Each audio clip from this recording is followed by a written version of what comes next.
ఈరోజు మనం చెప్పుకునే నీతి కథ ముందడుగు. సూర్యగిరిని నరేంద్రుడు పాలించేవాడు రాజ్యంలోని ప్రజల కోసం. కోట గోడమీద ఫిర్యాదుల పెట్టె ఏర్పాటు చేశాడు. ప్రతిరోజూ దాన్ని తెరిచి చూసేవాడు మహారాజు. జనం చెప్పిన సమస్యల మీద విచారణ చేసి తగిన చర్యలు తీసుకునేవాడు.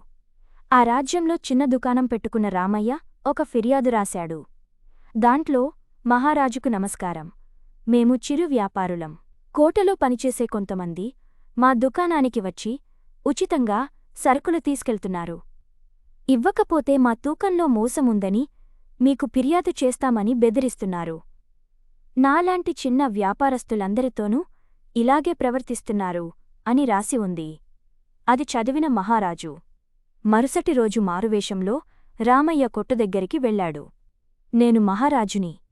కోటనుంచి వచ్చిన వారికి ఎప్పటిలా సరుకులు ఇవ్వు అని చెప్పాడు. అలాగేనంటూ బదులిచ్చాడు రామయ్య. కాసేపటికి కోటలో పనిచేసే శివయ్య వచ్చి డబ్బులు ఇవ్వకుండా పంచదార, బియ్యం కావాలని బెదిరించాడు.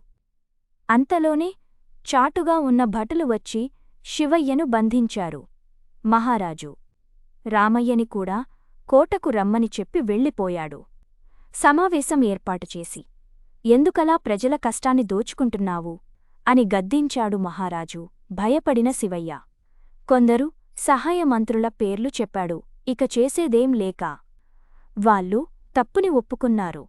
అందర్నీ ఖైదులో పెట్టించాడు మహారాజు. నష్టపోతున్నామని తెలిసినా చాలామంది భయంతో బయటికి చెప్పరు. రామయ్యలా ఎవరో ఒకరు ధైర్యం చేసి ముందడుగు వేసినప్పుడే సమస్య తీరుతుంది అని అతన్ని అభినందించాడు నరేంద్రుడు.